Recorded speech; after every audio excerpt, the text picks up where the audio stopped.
Hi. അപ്പം ഇന്നത്തെ ദിവസം ഞങ്ങൾ ഇവിടെ വന്നു നമ്മുടെ ഈ ക്യാമ്പ് സൈറ്റിന് അടുത്ത് തന്നെ നമ്മളൊരു സ്റ്റോൺ സർക്കിൾ എന്ന് പറഞ്ഞിട്ടൊരു സംഭവം കാണാനാണ്. അതിൻ്റെ പേര് വെൽക്കം ടു ബേക്കമോർ സ്റ്റോൺ സർക്കിൾസ്. അപ്പം ഇതൊരു ബ്രോൺസ് ഏജിലെ ഒരു സ്റ്റോൺ സർക്കിൾസാണ്. പണ്ട് കാലത്ത് നമ്മുടെ എന്താ പറയുക, ഈ കലണ്ടേഴ്സ് ഒന്നുമില്ലല്ലോ, അങ്ങനെ ബ്രോൺസ് ഏജിലൊന്നും കലണ്ടറൊന്നുമില്ല. അപ്പം അന്നത്തെ കാലത്ത് സീസൺസ് എങ്ങനെ വരുന്നതെന്ന് അറിയാൻ വേണ്ടി അവർ അന്നത്തെ കാലത്ത് ഈ കല്ലുകൾ വെച്ചാണ് ഈ സൂര്യൻ്റെ രശ്മികൾ അറിയുന്നതും പിന്നെ അതിൻ്റെ നിഴൽ വരുന്ന അനുസരിച്ച് സ്റ്റോൺ വെക്കുക. അപ്പോൾ അവർക്കറിയാം ഏറ്റവും ദീർഘമായ ദിവസങ്ങൾ അല്ലെങ്കിൽ സമ്മർ സീസൺ ഏതൊക്കെ ദിവസങ്ങളാണ് വരുന്നതെന്നുള്ളത് അറിയുക. അതിൻ്റെ ബേസിൽ അവർക്ക് കൃഷി ഇറക്കാനും ഒക്കെയുള്ള ആ സംഭവം അത് അന്നത്തെ കാലത്ത് അങ്ങനെയാണ് ഇവിടെ പറയുന്നത്.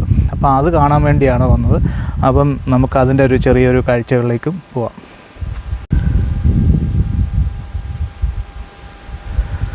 സോ ഇതാണ് സ്റ്റോൺ സർക്കിൾ. കണ്ടോ, നിങ്ങൾക്ക് കാണാമല്ലോ. ഇവിടെ ഇങ്ങനെ ഈ കല്ലുകൾ ഇങ്ങനെ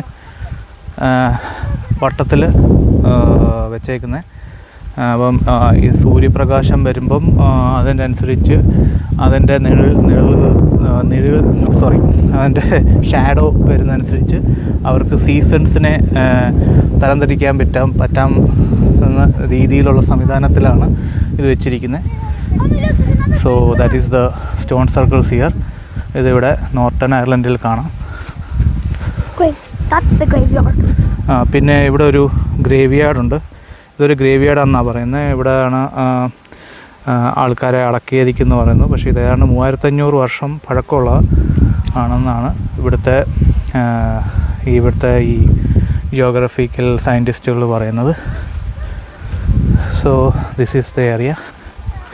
നമ്മുടെ ക്യാമ്പ് സൈറ്റിൽ നിന്ന് ഏതാണ്ട് 1 മിനിറ്റേ ഉള്ളൂ ജസ്റ്റ് ഇവിടെ വന്ന് നമുക്കിത് കാണാൻ പറ്റുന്നത്. അതുകൊണ്ട് ഇവിടെ ഇതുപോലെ കുറേ ഇതുപോലെ കല്ലുകൾ വെച്ച് വിരിച്ചിട്ടുണ്ട്.